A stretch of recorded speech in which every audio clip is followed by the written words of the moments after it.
Hola, buenas noches. Nuevamente estamos aquí hablando de literatura, de libros que me llaman la atención, de mis lecturas diarias y qué bueno poder tener la vida para hablar de esto, tener otro día más que se nos permite. Y estamos hablando en este momento por estos días del libro Basta de historias de Andrés Oppenheimer, este escritor argentino, abogado. Y antes de empezar con la sesión del día de hoy, nuestra segunda sesión de este libro, no olviden por favor darle me gusta y darle compartir en las diferentes plataformas a este en vivo, en YouTube, en Spotify, en Instagram, todos bajo Rigorífico Poesía. Y de esa manera podemos propagar el conocimiento, la cultura, por lo menos incentivar para que las personas puedan, quienes no tienen la oportunidad o por X o por Y motivo no puedan leer, por lo menos escuchen las ideas principales a través de las diferentes plataformas tecnológicas. Este libro básicamente habla de la importancia de la educación y de cómo los países del primer mundo han tenido esa delantera en ello, y cuáles son las claves y cómo es la metodología mediante la cual ha permitido que puedan ser países del primer mundo. En la sesión pasada básicamente hablamos de ejemplos de temas económicos, lo que tiene que ver con las materias primas y la importancia de la tecnología, ¿sí? Y de cómo los países ya no van a ser exitosos si solamente dependen de sus materias primas. Lo que está como a la vanguardia es la tecnología, la inteligencia artificial, todo el tema de las relativo a las ingenierías. Hablamos del ejemplo de países latinoamericanos respecto a sus materias primas, respecto a las flores, exportación del café, entre otras cosas. Hablamos de Finlandia, el campeón del mundo en temas educativos. Y saludos, mi querido amigo Moisés. Hablamos de Finlandia, los campeones del mundo, y de Singapur. El día de hoy vamos a tocar algunos ejemplos que tienen que ver con India y con China, básicamente en cuanto a sus modelos educativos y demás. Hoy abarcaremos ideas principales de la página 84 hasta la página 173. Este es un libro de 401 páginas, entonces ya estamos cerca a la mitad de este libro, de llegar a las 200 páginas. Hoy voy a hablar de las ideas que me llamaron la atención de las páginas 84 hasta la página 173, empezando ya de esa manera. Bueno, ya lo que se habla en esta parte del libro, en la página 84, es acerca de la importancia del cerebro en lo que tiene que ver con su lado izquierdo y su lado derecho. El lado izquierdo es el que tiene que ver con la secuencia, con la lógica y con la parte analítica de la mente. Y el lado derecho con la parte artística y la parte creativa y la parte intuitiva. Entonces también se menciona en este libro que antes era muy importante como el tema de la parte lógica, ¿sí? La parte del lado izquierdo del cerebro, de la parte analítica, pero que hoy en día debe ir fusionado estas dos aristas, como lo son la parte lógica y la parte artística. Y esa fusión de estas dos temas, la tecnología con los productos y los servicios, y la parte artística, es lo que marca la diferencia. Entonces, aquí en la página 82 de este libro, haciendo referencia como a este punto, dice lo siguiente: los ingenieros tienen que encontrar la forma para que las cosas funcionen, pero si esas cosas no son al mismo tiempo agradables para la vista o necesarias para el alma, pocos las van a comprar. Entonces, muy interesante este punto. Y aquí recuerdo un libro que leí en su momento de Steve Jobs. Hola, mi querido Lucho, bienvenido. Recuerdo un libro de Steve Jobs, ¿sí?, donde hablaba acerca de cómo era él, ¿sí? Sus fábricas, las paredes de las fábricas y todo las mandaba a construir en blanco. Era tan psicorrígido y demás para llegar y pasar su mano sobre las máquinas y demás para que todo estuviera en perfecto orden. O sea, ya se iba al extremo, ¿sí?, de ser tan perfeccionista en este tema. Y sus productos de Apple, dentro de esta biografía, que es la cara de él, no recuerdo el libro porque fue prestado, pero aparece la cara de él como cogiéndose la barbilla, creo, y el libro es blanco. Se menciona de cómo en algunos aparatos de estos de Apple por dentro firmaba él y algunos ingenieros en algunos de estos modelos. Entonces, pues eso llevaba a que tuviera más gastos, ¿sí?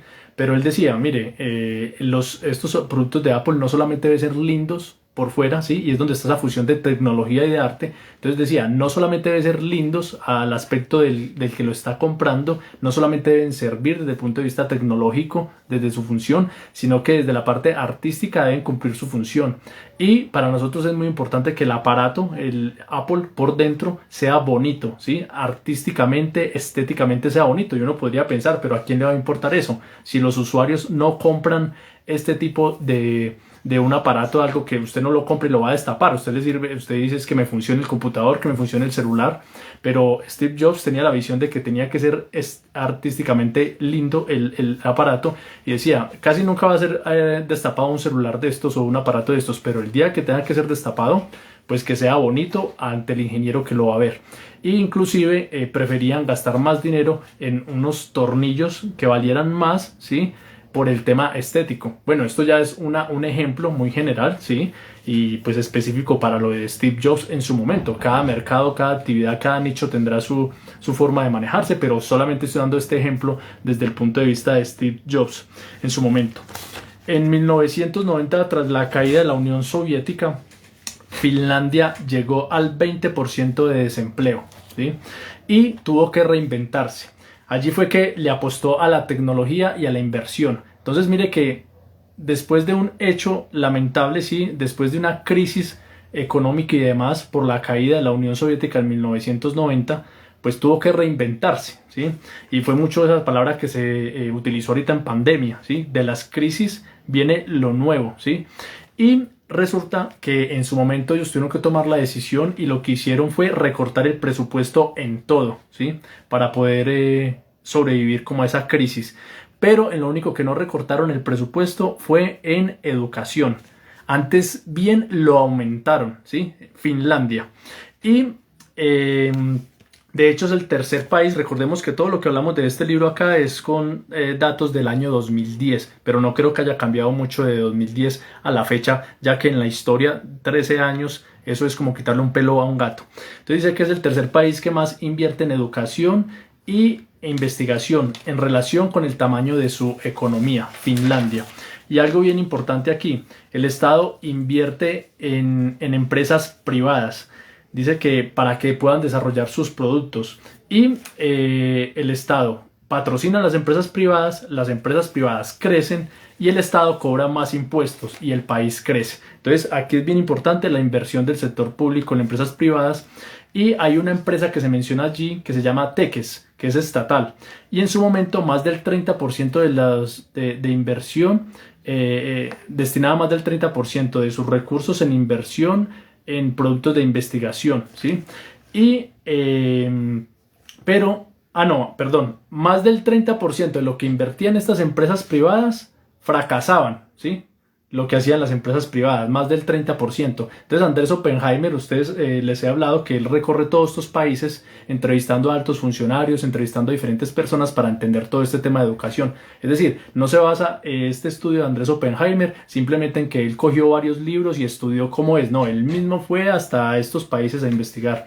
Y resulta que más del 30% de esta inversión de esta empresa pública en Finlandia que daba a empresas privadas fracasaba, ¿sí? Porque el éxito de ellos o lo que pretendían es que patentar productos, ¿sí? Patentar productos y que estos entraran al mercado estadounidense. Pero se menciona allí que con tan solo patentar algunos productos, eso compensaba con creces ese 30% de inversión en investigación que fracasaba, ¿sí? Ahora, Finlandia, hay algo bien interesante aquí y se habla de cómo nació Nokia, esta importante empresa de tecnología, ¿sí? y de celulares y demás, en 1869. Y resulta que en Finlandia hay un pueblo que se llama Nokia y por eso su fundador le colocó Nokia Limitada. Y inicialmente esta empresa empezó como donde su actividad económica era maderera, ¿sí? O sea, de maderas, no era tecnológica, sino que empezó vendiendo y todo el tema de lo que tiene que ver con madera. Pero resulta que por la caída de la Unión Soviética en 1990, esto la llevó casi a la quiebra a la empresa. y tenía como unas ramas de diversificación y una de ellas era la parte electrónica. Y en su momento Nokia le ofreció esta parte de esta rama electrónica, ¿sí? Porque ya estaba casi al borde de la quiebra, se la ofreció a Ericsson, esta otra importante empresa de telefonía, esta telefonía sueca, ¿sí? Ericsson. Y resulta que estos no quisieron comprar. Entonces lo que hizo Nokia fue reinventarse y resulta que lanzó al mercado su primer celular que pesaba 4.5 kilos. Y entonces Andrés Oppenheimer, hablando con uno de los gerentes de Nokia y demás, decía que en su momento este gerente, cuando les presentaron el celular de 4.5 kilogramos de peso, el visionario de esta empresa les decía, la idea es que en el futuro, ¿sí?, los celulares puedan llegar a ser como el tamaño de una caja de cigarrillos. Y resulta que las personas que estaban en esa reunión como sonrieron, ¿sí? Como que dijeron como, ¿cómo así que eso, esa es la expectativa, ¿sí? Y finalmente pues a eso hemos llegado, ¿no? Y en 2008 resulta que Nokia se adjudicaba el 40% del mercado mundial en teléfonos. Entonces, mire que empezó siendo maderera, llegó casi a la quiebra, ofreció venderse a su competidor, ¿sí?, a Ericsson. No lo quisieron comprar, pero se reinventó e incluso llegó a copar o adjudicarse el 40% del mercado mundial en telefonía en el año 2008.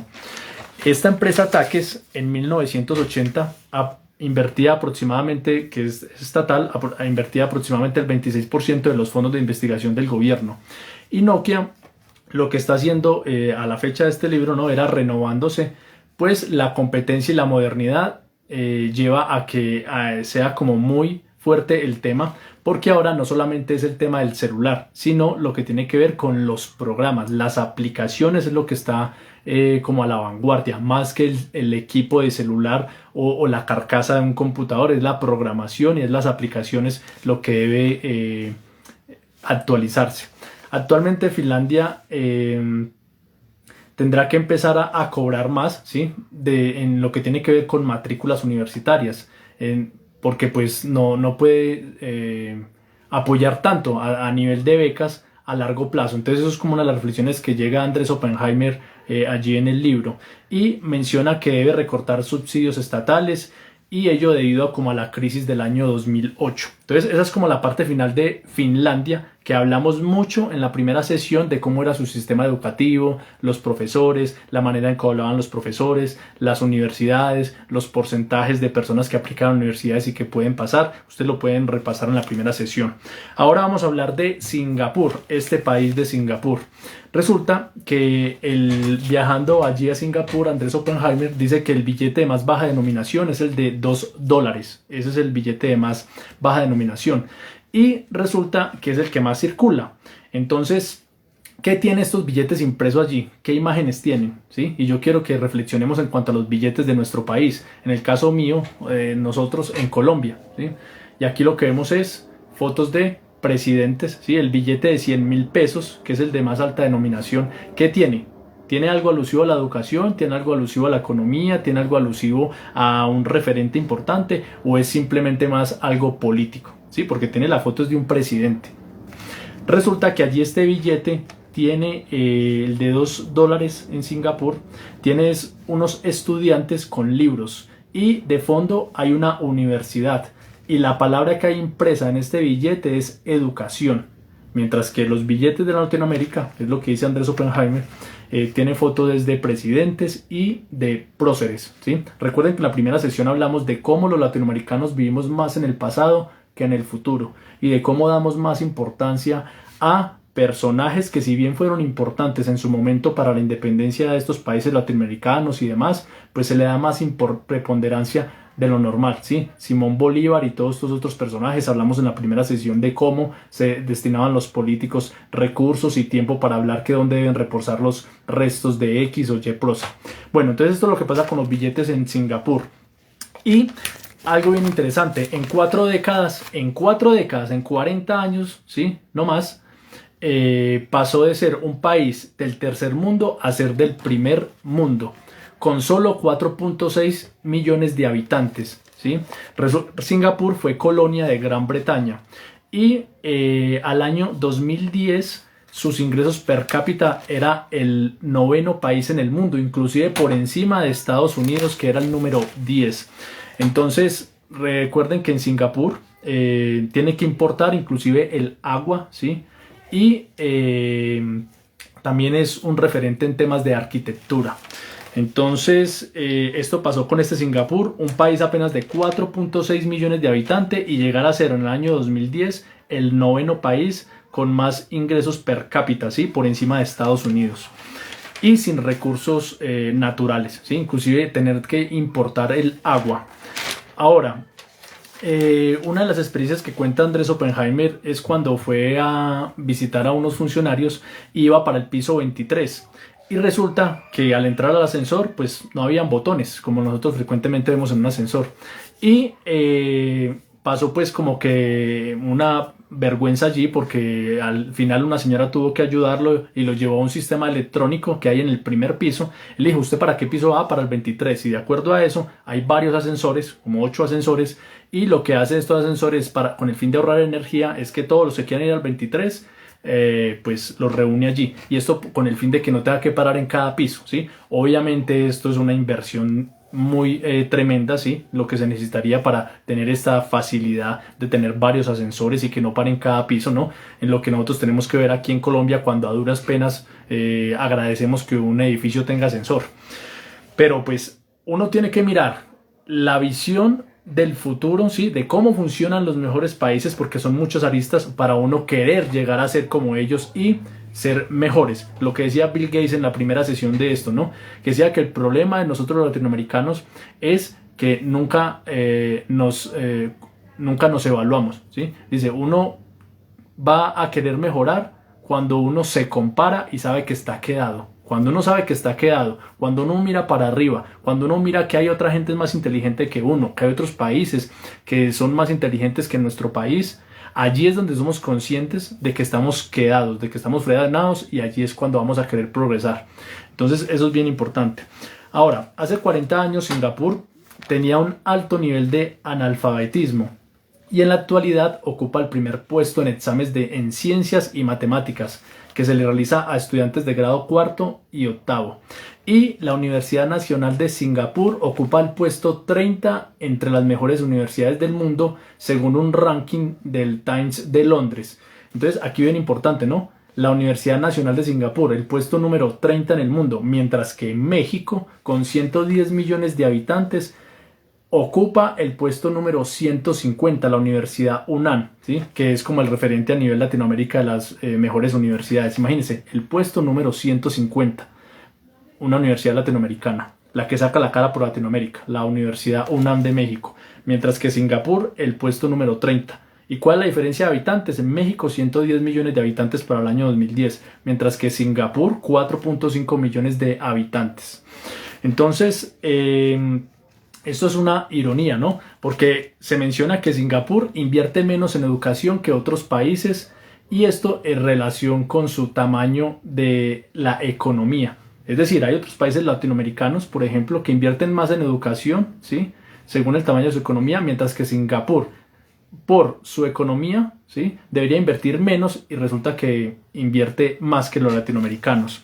Ahora, la mayoría de los países latinoamericanos invierten el 5% de su Producto Interno en educación, mientras que Singapur invierte alrededor del 3%, un país de 4.5 millones de habitantes.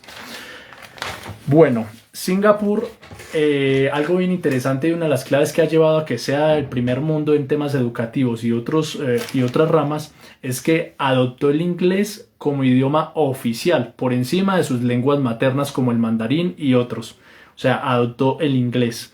Entonces aquí en Latinoamérica, ¿no? Es una de las críticas que se menciona en el libro, y qué lástima, ¿no? Porque es muy fácil hablar de esto. Por ejemplo, yo con el inglés soy pésimo, no sé inglés, y qué lástima, pero el idioma del conocimiento de la tecnología de la actualidad, pero me llama la atención esto, ¿no? De que adoptó el inglés como idioma oficial. Aquí en los colegios no sé, yo recuerdo que en el colegio cuando me enseñaban inglés a mí, era como en sexto año, séptimo, creo que colegio público, ¿no?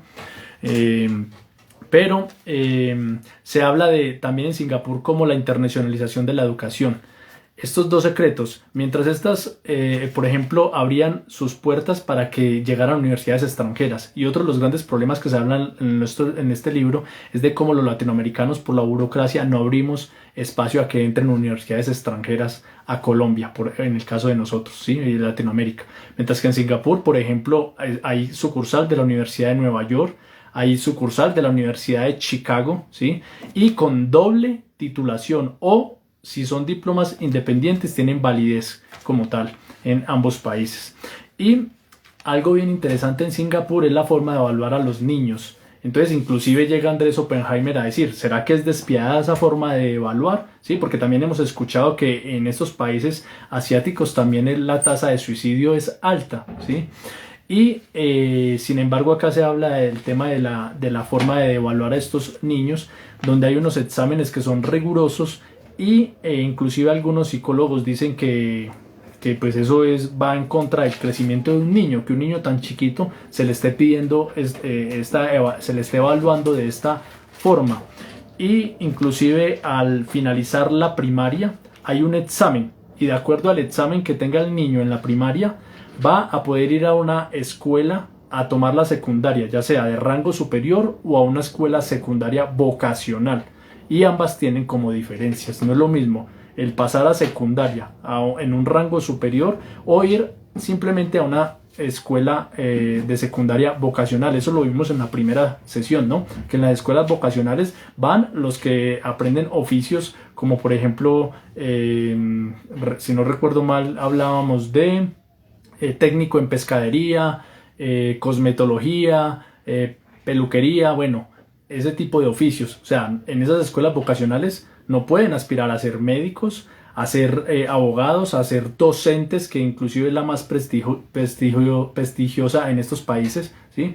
Y bueno, a pesar de que esas escuelas vocacionales, los pagos por esos técnicos no son nada despreciables, pero hay esa diferencia y desde niños tienen que pasar estos exámenes de primaria para secundaria. Bueno, así es, querido Lucho, el tema de los maestros son constantemente evaluados. En Finlandia lo vimos en la primera sesión, donde cada 3 años evalúan a los maestros y les pagan a profesores de universidades como Harvard, de universidades de Oxford, para que lleguen a evaluar a los profesores estatales. El que quiera ser titular de una carrera, de una materia en Finlandia, tiene que pasar estos exámenes cada 3 años. Entonces, muy interesante. Ahora, en Singapur, resulta que los directores de la escuela evalúan a los maestros. Si no hacen bien su trabajo, pueden ser despedidos.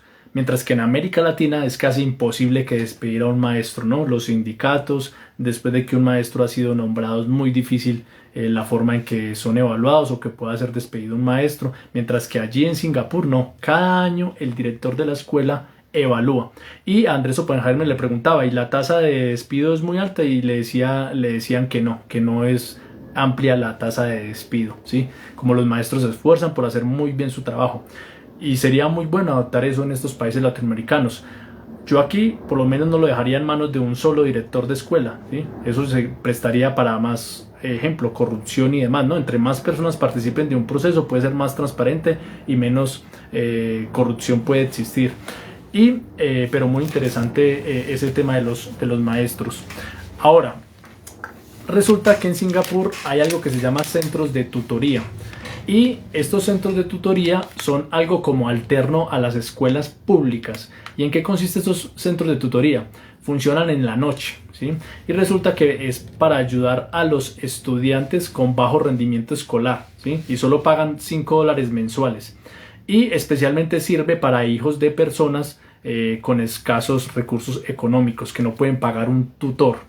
Entonces hay estos centros de tutoría donde frecuentemente los niños, después de ver 7 horas o 8 horas en el día clases, en la noche, varios días en la semana, van a aprender matemáticas o a reforzar inglés o a reforzar cualquier materia en las que les esté yendo pues como mal la nota, ¿sí? Obviamente uno hace todas estas reflexiones de la educación y demás y de la disciplina de rigurosidad y pues también hay que manejarlo con equilibrio, ¿no? Porque los extremos son malos. Pero sin duda alguna aquí el referente es la disciplina y la educación. Más adelante veremos cómo Andrés Oppenheimer entrevista a algunos niños, ¿sí? De 10 años y les pregunta, ¿y usted es contento, usted está contento con venir a estudiar después del día, venir a estudiar en la noche? Y lo que responden estos niños. Ahora, resulta que en teoría las clases son de 6 horas por día, ¿sí? Pero en la práctica estudian inclusive hasta unas 12 horas en el día, estos niños en Singapur. Pues algunos de estos niños van al centro de voluntariado donde pueden reforzar conocimientos. Y en una entrevista que hace Andrés Oppenheimer a un adolescente de 16 años de edad, le pregunta pues cómo es su jornada estudiantil en la página 106 y le dice, hablan acerca de esto, ¿sí? Dice Chan Yan Ye, imagínense, como los nombres de los asiáticos, ¿no? Que todos son como para nosotros los latinos es como lo mismo. De 16 años, me dijo que se despertaba a las 5 de la mañana porque vivía muy lejos de su escuela. Entraba a la escuela pública a las 7:30 de la mañana y sus clases regulares terminaban a las 2 de la tarde casi todos los días, salvo los días en que había educación física, en que el horario escolar se extendía 2 horas más. Entre las 5 y las 6 de la tarde, Chan iba a clases de tutoría especial en su propia escuela y 2 noches por semana y los sábados venía al centro de tutoría para tomar clases complementarias de matemáticas y ciencias, las materias que más necesitaba estudiar. Y resulta que hay puentes entre el instituto vocacional y una escuela secundaria de mejor nivel. Recuerdan que hace un ratico les dije que cuando de primaria iban a pasar a la secundaria tenían que presentar pruebas. Y si no pasaban las pruebas iban por una escuela vocacional, o sea, de menor rango. Pero hay unos puentes durante ese estudio vocacional para que quienes se superen y demuestren mejores notas puedan pasar de la escuela vocacional a la escuela secundaria de mejor nivel. Y resulta que Andrés Oppenheimer, visitando estos edificios, dijo, estos edificios de escuela vocacional donde enseñaban por ejemplo cosmetología, todo el tema de peluquería, de masajes, que son las escuelas vocacionales, dice que estos edificios inclusive son más bonitos y tecnológicos que inclusive algunas universidades latinoamericanas, y que uno de los propósitos de esto, obviamente pues estamos hablando de otro país, la economía y demás, la inversión que permite hacer esto, eso ya es harina de otro costal, ¿sí? Pero que uno de los temas principales era que los directores de estas escuelas vocacionales decían, es importante que para los estudiantes que llegan acá no vayan a sentir que son unos fracasados, que no pueden superarse y de que no pueden sacar mejores notas y pasar a una escuela superior. Entonces todo tecnológico, con muchas instalaciones muy buenas y demás, describe aquí Andrés Oppenheimer.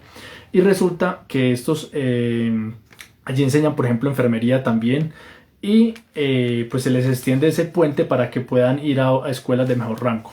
La Universidad Pública de Singapur, cada año se postulan 35.000 jóvenes y solo son admitidos 6.000 jóvenes a esta universidad pública de gran renombre.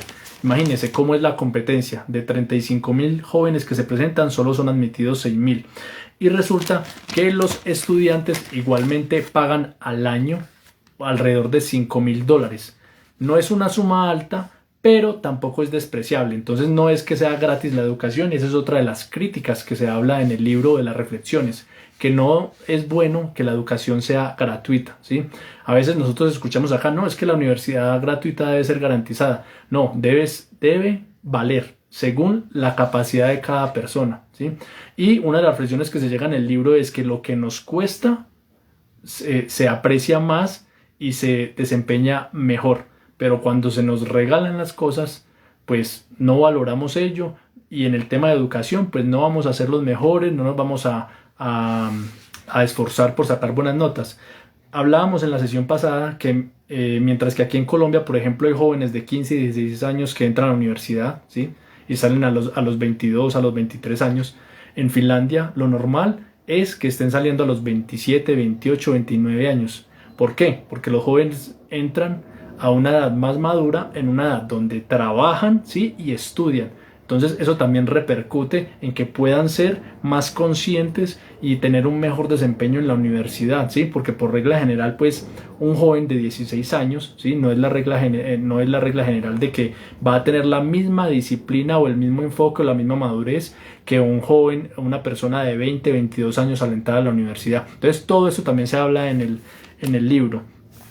Acá en la página 115 habla en cuanto a esto. Dice, uno de los funcionarios con los que hablaba Andrés Oppenheimer, dice, Tan rechazó los argumentos de la mayoría de las universidades públicas latinoamericanas de que la educación terciaria debe ser gratuita para supuestamente darle oportunidades a todos. Comillas, nosotros tenemos la filosofía general de que todos debemos pagar algo por nuestra educación, porque eso crea una mayor conciencia y un mayor compromiso del estudiante con sus estudios. Cierro comillas. Me dijo el rector, comillas, si tú tienes que pagar por algo, lo valoras más. Eso es muy importante. Bueno, resulta que también hay unas críticas a Singapur, pues no deja de ser una dictadura, ¿sí? Y fue en su momento fundada por alguien que si no recuerdo mal es como de apellido Lee, ¿sí? Y resulta que el primer ministro, no sé si todavía para la época por lo menos que se escribió este libro, el primer ministro de Singapur era hijo del fundador de el país. Y a pesar de que este primer ministro fue el primero en clases en Oxford en matemáticas, con maestrías y con unos estudios muy avanzados en prestigiosas universidades, pues no deja de hacerse la crítica de que es una dictadura también este país de Singapur.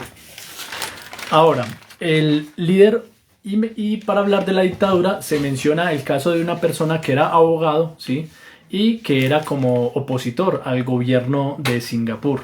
Y este abogado fue arruinado por el régimen, ¿sí? Lo multaron por supuestamente hablar mal del gobierno. No hay, entre comillas, independencia de prensa, que ya es otro tema político y como al margen, ¿sí? Acá hablamos de la educación, es el tema principal del libro, pero también se hacen algunas críticas, o Andrés Oppenheimer nos habla de cómo, a pesar de tener algo muy loable como lo es la educación, pues también al lado está como el tema de las dictaduras y demás. Y este opositor J.B. Jeyaretnam, ¿sí? Bueno, yo lo pronuncio como lo entiendo. Él a lo último, este abogado escribió 2 libros denunciando como el régimen, ¿sí? La dictadura de Singapur, pero no hay independencia de la rama judicial en Singapur. Y a lo último pues murió endeudado y arruinado. Entonces es una de las críticas, una de las cosas oscuras de Singapur. Resulta que en Singapur hay una forma de corregir o de disciplinar a las personas y tiene que ver con latigazos, ¿sí? Es una vara de ratán, es el material que se menciona allí, de más o menos como 2 metros. Y resulta que de acuerdo a lo que haga la persona, van a castigarlo con esta vara, ¿sí? Y deja marcas permanentes en el cuerpo.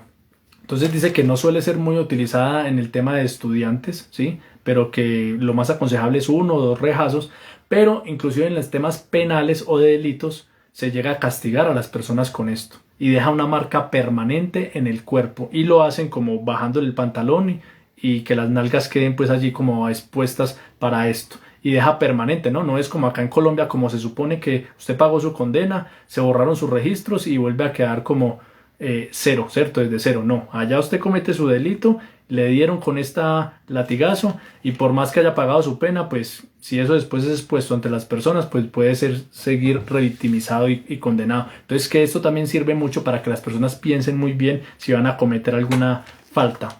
Ahora, eso es por el lado de Singapur. Pasemos a otra parte, India. Vamos a hablar de India en esta parte del libro. Andrés Oppenheimer llegando a la India, ¿sí?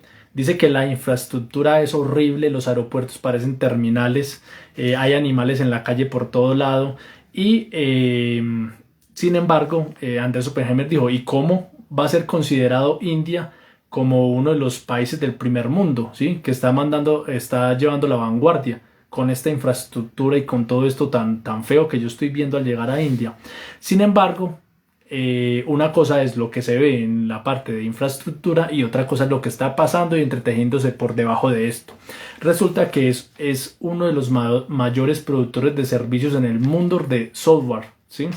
Y su crecimiento económico es del 8.8 anual el doble de Latinoamérica. Ojo, no estamos hablando de un país de Latinoamérica, sino que su crecimiento es del 8.8 anual, el doble de todo lo que es Latinoamérica.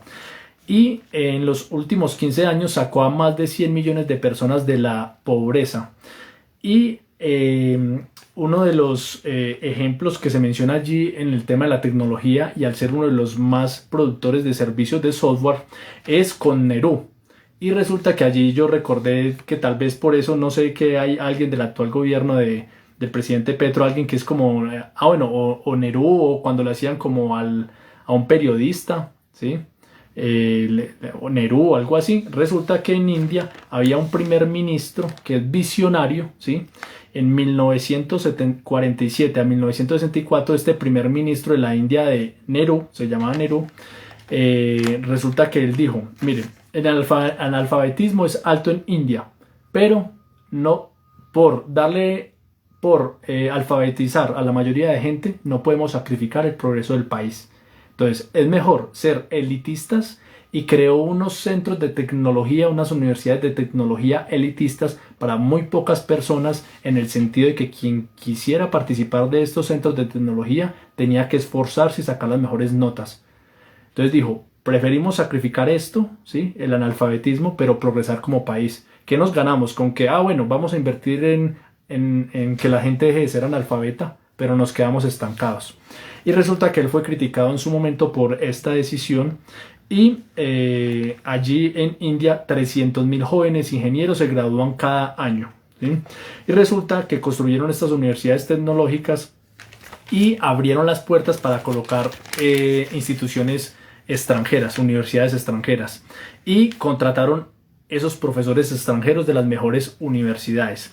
Y estas universidades tecnológicas solamente admite 1 de cada 130 postulantes. Imagínense cómo es la rigurosidad, que inclusive hay un chiste allí donde las familias de la India dicen: si mi hijo no es admitido en la universidad tecnológica, pues que vaya a Harvard, ¿sí? Donde en Harvard es admitido 1 de cada 10 postulantes. Mientras que en la India, en estos centros de tecnología, admiten 1 de cada 130 postulantes. Entonces es bien interesante esto, y cómo es la rigurosidad y cómo es de difícil entrar aquí. Solamente entran los mejores. Y la idea, mencionaba Nerud, o se menciona en el libro, que la idea no es propagar conocimiento a la mayoría de gente posible, sino crear una élite que pueda competir con los mejores del mundo. Y por eso se hizo esto, y eso es lo que permitió que India pudiera resurgir en tema de tecnología y sea un país a la vanguardia en estos temas. Ahora, resulta que estos centros tecnológicos de la India, en su momento la tasa de analfabetismo era del 81% cuando este primer ministro Nehru tomó esta decisión, ¿sí? Y era muy criticado. El 81% de analfabetismo. Y resulta que estos institutos de tecnología está entre los 100 mejores del mundo según el ranking Times de Londres, mientras que de América Latina no hay ni uno en temas tecnológicos. En 2009 ya la tasa de analfabetismo era del 35%. En el momento en que fue implementado por el primer ministro era del 81%. Ya en el 2009 bajó al 35%, que sigue siendo alto, ¿sí? Pero que se sacrificó el tema de analfabetismo por marcar su ámbito de ser potencia en el mundo en tecnología. Y si querían ser los mejores, pues tenían que competir con los mejores. Ahora, en la India resulta que muchos ingenieros indios realizan posgrados en el extranjero. En el 2009, por ejemplo, 103.000 jóvenes estudiando posgrados en el extranjero, más que en ningún otro país del mundo. Y la mayoría lo hacen con ahorros de sus padres, igual que China, ¿sí? Donde uno habla: ay, qué comunista, pero no. Resulta que la mayoría de educación, sus familias, sus padres, sus abuelos son tan conscientes de la importancia de la educación que destinan recursos más, inclusive a educación, que lo que invierten en pensión, ¿sí? A su futuro para pensionarse. Entonces es más la conciencia de las personas en cuanto al tema de educación. Hay una compañía en India que se llama Infosys, ¿sí? Y esta compañía es de procesamiento de datos, es la compañía de procesamiento de datos más grande de la India. Y resulta que un ingeniero recién graduado en India de 21 años le pagan $3.500 al año. Entonces lo que hace los estadounidenses y los europeos es contratar a estos personas de la India, estos ingenieros, porque les pueden pagar $3.500 al año, que no es nada despreciable allí en India, porque si quisieran contratar a un ingeniero estadounidense, pues eso valdría $50.000 al año. Entonces eso pues tiene sus pros y tiene sus contras, pero ha permitido que, como los europeos y los estadounidenses dicen, me sale más barato contratar a un ingeniero indio, que inclusive ha salido de estos excelentes institutos tecnológicos, donde su rigurosidad es más fuerte que inclusive para entrar a Harvard, ¿sí? Me sale más barato contratar a un indio. Entonces $3.500 al año, que inclusive resulta que ganan mejor que los médicos, que hay muchos médicos que estos ingenieros ganan 3 veces más que inclusive un médico, y que muchos médicos prefieren ir a trabajar en ingeniería, en informática y demás. Entonces eso es lo que se nos menciona aquí. Resulta que la educación pública versus la educación privada en India, la educación pública no funciona. Entonces, que los padres lo que están haciendo es enviar a sus hijos a educación privada. Y cuando hablamos de educación privada es una casita con una choza. No estamos hablando de las super instituciones o super colegios como estamos acostumbrados a ver acá en Occidente. Y resulta que hay un problema con los maestros allí en India. El 20% de los maestros no asiste a dar clases, ¿sí? Y el 50% que asiste a los institutos públicos no enseña. Y es muy difícil sacar a los maestros de sus puestos. Entonces por eso se está volcando todo a la educación privada. Y educación privada puede ser una casita con una choza y unas sillas allí casi que inservibles, pero en temas educativos es donde está la clave. Entonces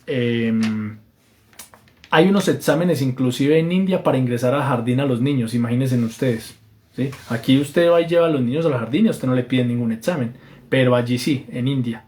Y entonces inclusive tienen que identificar, por ejemplo, palabras de 3 letras, ¿sí? Tienen que diferenciar un número de otros números, y hay esa rigurosidad para inclusive entrar hasta los jardines. Mientras que, por ejemplo, en China y en India enseñan inglés desde primero de primaria, en Latinoamérica apenas promedio desde séptimo de primaria. Y el país más avanzado, que es Chile, para la fecha en que se escribió este libro, desde quinto de primaria. No sé en la actualidad desde qué año se enseñará inglés en los colegios públicos, por lo menos, ¿no? Porque en colegios privados tengo entendido que inclusive inglés y otros idiomas desde que entra el niño chiquito allí. Entonces mire pues acá esa comparación. Bueno, ya para ir finalizando, empieza el libro a hablar de China, ¿sí? Y dice que en China empezó a resurgir, entre comillas, o a marcar la diferencia por sus escuelas de negocios, por sus sacar buenos gerentes y administradores de empresas. Inclusive en China hay escuelas de negocios que están entre las 10 mejores del mundo, mientras que en Latinoamérica no hay ninguna, ¿sí? Esto para el año 2009. China, en principio comunista, pero en el fondo capitalista. Se menciona en el libro que no hay ningún otro país más capitalista que China, ¿no? Entonces allí, por ejemplo, hace poquito en la W también se hablaba de cómo Apple y estas empresas tan importantes como Amazon y todo eso invierten en China y en India. Inclusive India se pronostica que va a superar a China en todo este tema de tener como empresas extranjeras allí. Ahora, abren universidades, las puertas de China para que entren universidades extranjeras, y no cualquier universidad extranjera. La Universidad de la Florida, Universidad de Johns Hopkins, el Instituto de Tecnología de Nueva York, dice que es bien importante para estos países abrir las puertas para que ingresen universidades extranjeras y la gente se pueda capacitar con los mejores, mientras que en Latinoamérica no, la burocracia y por diferentes factores antes se cierran las puertas a las universidades extranjeras. Y en 2010 para China, ¿sí? Solamente dejaban tener un hijo por pareja. No sé en la actualidad cómo funciona el tema, pero por lo menos para el 2010 solamente dejaban tener un hijo por pareja, Y eso repercutía mucho en que los padres y los abuelos invirtieran mucho en la educación de sus hijos, ¿sí? Por encima de lo que se gastaban en arriendo, en compras de apartamentos, de casas, en su contribución para la pensión a futuro. Y una de las charlas que tiene Andrés Oppenheimer con un niño de 10 años, le preguntaba como, bueno, ¿cuál es su rutina de estudio en el día y demás? Y el niño le mencionaba, yo me levanto a tal hora, estudio hasta tal hora, después por la tarde noche voy a un instituto adicional a mi escuela donde aprendo. Y Andrés Oppenheimer fue a este instituto y resultaba que estaban los abuelos y los padres de los niños atrás del salón viendo cómo aprendían sus niños. Y le preguntaba al niño, ¿y usted ve televisión? A un niño de 10 años. Y el niño le decía, solo me dejan ver televisión 30 minutos al día. Y entonces Andrés Oppenheimer le pregunta a un niño de 10 años, ¿no? Una cosa es usted preguntarle a un adulto y que el adulto puede disfrazar su respuesta, pero por regla general un niño es muy expresivo o es muy sincero en las cosas que dice. Y le preguntaba a Andrés Oppenheimer en la página 169, le decía al niño de 10 años en China, por esta rigurosidad en los estudios durante el día, dice, ¿y nunca ves televisión? Le pregunté, dice Andrés Oppenheimer, y el niño responde, solo puedo ver televisión 30 minutos por día antes de dormir. Me respondió sonriente, y le dice a Andrés Oppenheimer, ¿y te gusta estudiar tanto? Y el niño le dice, Andrés Oppenheimer le dice, ¿te gusta estudiar tanto? Le pregunté intrigado, y el niño le responde, sí, me contestó, sin abandonar su sonrisa. Es muy interesante. Y si estudio mucho, mi padre me regala un juguete, al igual que mis compañeros. Entonces, allí el lema dice acá, toda la familia ahorra para que el niño pueda estudiar en las mejores universidades y pueda conseguir un buen empleo. Aquí tenemos un refrán que dice, hijo único, esperanza única, futuro único. Y dice que son muy conscientes como el tema de la educación, inclusive los niños son muy conscientes porque dicen tengo que sacar las mejores notas si quiero ir a las universidades más prestigiosas. Y ya para ir finalizando, se habla de todo este tema de la filosofía de Confucio, del siglo V antes de Cristo, donde esta filosofía de Confucio es muy recalcada en el tema de los chinos, donde el trabajo y el estudio es fundamental. Y entre comillas dice, la filosofía de Confucio se centraba en difundir el valor del trabajo y el estudio, y una de sus enseñanzas más conocidas era, comillas, si tu objetivo es progresar 1 año, siembra trigo. Si tu objetivo es progresar 10 años, siembra árboles. Si tu objetivo es progresar 100 años, educa a tus hijos. La filosofía de Confucio siempre había sido la norma en China, y tras ser violentamente interrumpida durante la Revolución Cultural de Mao, había vuelto con toda la fuerza a partir de la apertura económica desde hace 3 décadas. Bueno, y ya para finalizar, resulta que hay un examen de ingreso a la universidad en China, y ese examen dura 3 días. Durante esos 3 días se suspenden las construcciones que hayan aledañas a los centros donde van a hacer estas evaluaciones, o sea, no permiten construcciones de noche. A los policías se les sugiere que no prendan las sirenas, ¿sí? Que haya el menos ruido posible durante esos 3 días que se evalúan a los que quieren aspirar a entrar a la universidad. Y lo más curioso de eso es que este examen es cada año en junio, o sea, por esta época, y es conocido como el Gaokao. ¿Y qué significa? El gran examen. Y resulta que lo más curioso de estos exámenes es que las familias de los estudiantes que quieren ingresar a la universidad están afuera de los centros de educación donde está ese examen, rezando, caminando nerviosos y acompañando a sus hijos. Entonces acá hay reflexiones bien importantes. ¿Cuánto destinan los hijos, o cuánto destinamos nosotros a ver televisión en Colombia, ¿sí? En Latinoamérica? Aquí en Colombia la mayoría de padres, ¿no? Vienen cansados del trabajo por X, por Y, por Z. La forma de deshacerse de sus hijos es tenga su celular, tenga su tableta, tenga su televisión. ¿Qué le colocan en la televisión? No está malo la tecnología, pero ¿qué es lo que le colocan a los niños? No, mire la disciplina de estos niños, 30 minutos al día. Y el niño le respondió que era feliz, ¿no? Por lo menos el niño que le preguntó a Andrés Oppenheimer. Y cómo lo estimulaban, que si sacaba buenas notas igual iba a tener sus juguetes. Y aquí el acompañamiento a los hijos, ¿no? A la universidad a sacar esas notas, porque dice que ahí se define el futuro prácticamente de sus hijos y de la familia, el si es admitido a la universidad o no. De este examen que dura 3 días, dice que salen 3 grupos, ¿sí? Y solo el primer grupo va a la mejor universidad, ¿sí? Que es solo lo aprueba el 20% de quienes presentan el examen. El segundo grupo que va es un 40% y el tercer grupo otro 40%. Y así mismo va para universidad de prestigio o no. Y aparte de eso, los estudiantes pagan dinero por sus matrículas. No es gratis esta universidad, ¿sí? Con ese dinero, y resulta que con parte de ese dinero, la universidad contratan a los mejores profesores extranjeros para que vengan a enseñar en esta universidad, y por eso son las mejores ranqueadas a nivel mundial. Entonces, pues bueno, aquí en Latinoamérica ya hablamos como, bueno, de qué pasa con el dinero público, la corrupción, bueno, etcétera.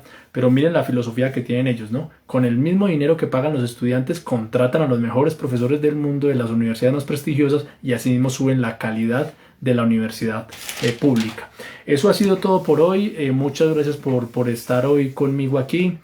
Ojalá esto nos incentive a aprender más, por favor no olviden darle compartir a estos videos, darle comentar para que sean más visibles, seguirme en los canales de Instagram, de YouTube, Rigorífico Poesía, en Spotify, compartir esto en los estados de WhatsApp, de Facebook. Y pues la idea de esto es un aporte pequeño a la sociedad en lo que tiene que ver con temas culturales y de que podamos ser conscientes de por qué otros países son mejores en educación y qué es lo que hacen, y que esto de buena manera para quienes tienen hijos puedan servir de modelo de disciplina, ¿sí? Y obviamente de que haya un equilibrio, ¿cierto? Porque tampoco se trata de que un niño a la edad de 10 o 8 años pues no pueda tener su niñez, sino de poder tener un equilibrio, pero que sea la disciplina si quieren que estos sean los mejores a nivel de conocimiento. Muchas gracias, nos vemos el próximo domingo con la tercera sesión de Andrés Oppenheimer.